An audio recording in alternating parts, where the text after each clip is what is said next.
not really a review, it's not really anything else. I'm sitting at a table, let's find out why. Woo!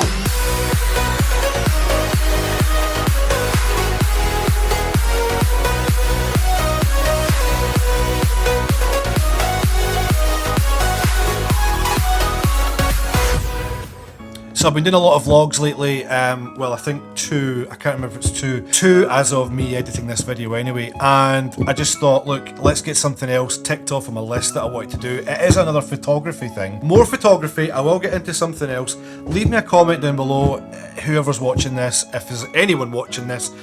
Do you want to see more photography? Would you rather see me do something else? Before I start talking gibberish like I always do, let's get on with this and let's look at what it is I'm here to talk about. This little thing. I've had this for a long time. Well, I say a long time, I've had this for about 4 years now. This is the Canon PowerShot SX700 HS. Oh, big lens. The reason I'm getting excited about this camera isn't because it's new or it does anything particularly exciting or revolutionary, but what it does do is it gives you a lot of features in a very good price. Now basically, the Canon PowerShot SX700 HS, I'm not even sure what the HS stands for. Who knows what any of these, you know, labels and branding things mean anyway. But when I bought this in 2015, it was, at the time, I think I paid £199 for it. I think it came out in 2014. At the time, what I wanted it for was the fact that it was small. It's a small point and shoot. It's quite heavy. I don't know the exact weight of it, but it's solid. It's Canon. It's a good brand. It's not like some copy, supermarket type brand of camera. I mean, it is a decent camera. It takes great pictures. It takes great full HD 1080p 60 frames a second video as well. I think if you stop it down to 720, I think you can get 120 frames a second. Don't quote me on that. 16 megapixels, which isn't mind-blowing nowadays, I know that. It's only 16 megapixels. A lot of phones are bigger than that now, but obviously this has got a much larger sensor and much larger lens in it. Now for a second, let me talk about that lens, because the reason I bought this was to take on holiday, to have something that could zoom in really far. Now, let's talk about how far that is in a minute, and I'll show you how far that is in some examples. It can zoom in really far, but it also goes really wide. It can go wide to not so wide very quickly, very easily, just one little toggle switch. The features are all basic and simple in this. There's nothing complicated about this camera. In auto mode, it's basically just like pick it up. Anyone can play with this camera and get good results. That lens, at the widest, at a 35mm camera equivalent, it's about 25mm wide out, so that's what you're getting there. And when you zoom all the way in, you're basically getting the equivalent of, I think it's 750mm. So that's a lot of zoom. That is a lot of zoom. So this is the 30x zoom, so you're about 750mm equivalent here.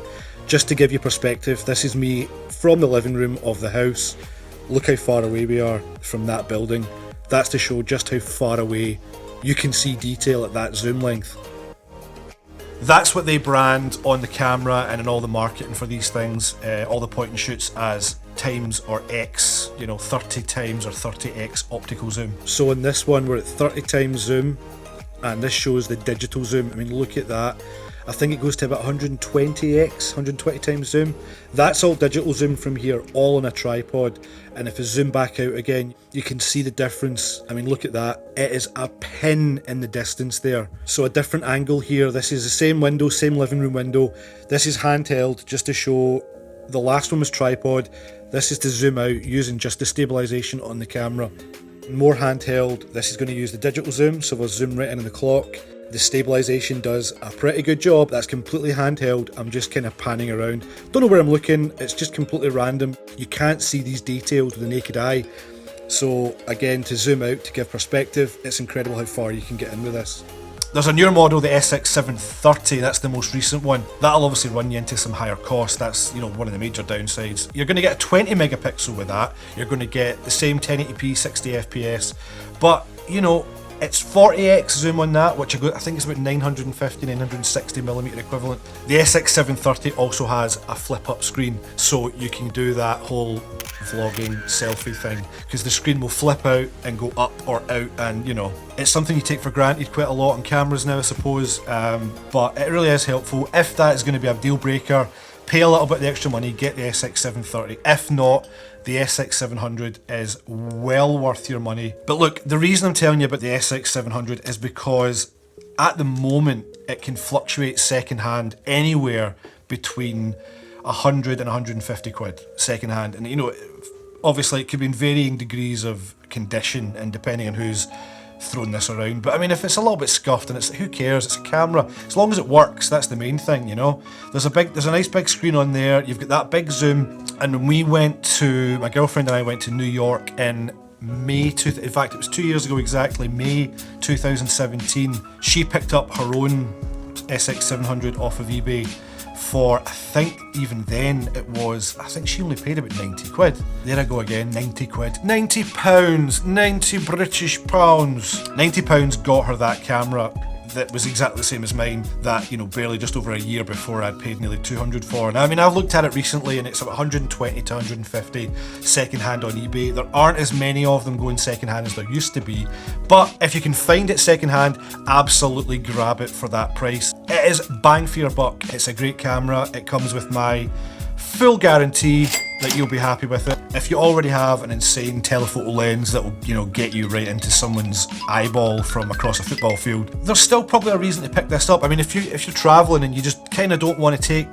the big bulky camera with your big bulky lens and you just want something like this, I mean, the form factor in that is minuscule. And you know, I don't want to sit and bore you with loads of features and things like that. I mean, you can find all the specs for this if you want to know. I mean, there's a flash on there, onboard flash, that's always good.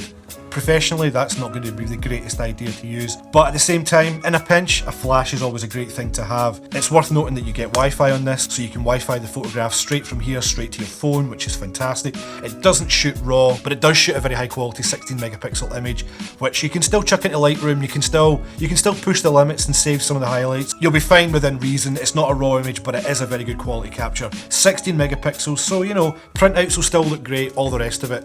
At the end of the day, it's that zoom, it's that killer zoom, so that's what you want it for. You're getting the assurance that the Canon quality is there. I was a Canon devotee for years. I think I went through 3 different Canon cameras until I finally switched to the Sony mirrorless. Sorry Canon, but you know, I still have this and I still love this and I do recommend it, so go out and grab it, grab a bargain. If you want to just get a slightly better newer camera, get the SX7 III. If not, SX700, go get it. Boom! So just as an added bonus, this is me sitting in my car. I thought, hey, there's the moon. Check the moon out. Let's see what the zoom's like. This is the onboard sound from the SX700. And with a fairly steady hand, I can get pretty close.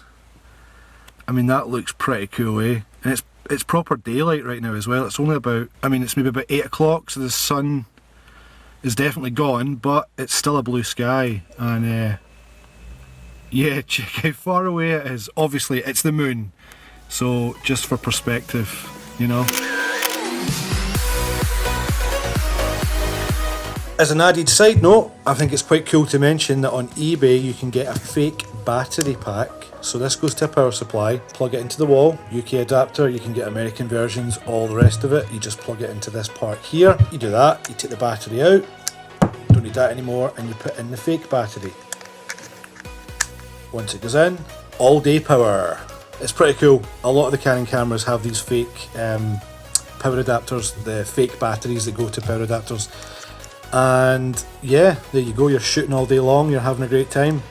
So thanks again for watching any of these videos. Thanks for watching this video. I've got a few tutorials lined up. I'm going to enjoy planning those out. I might see what else I can get onto the table of doom here for slight review purposes in the future. I'll figure it all out, you know. Please leave a comment, subscribe, share the video, enjoy, just leave your feedback. Let me know of anything you might want. Is there any suggestions for what I could cover? You give me the ideas, I'll see if it's going to work out. And thank you. See ya. Cheerio. Bye bye now. Don't wait around. You know, no, you hang up. No, you hang up. No, you hang up. Bye.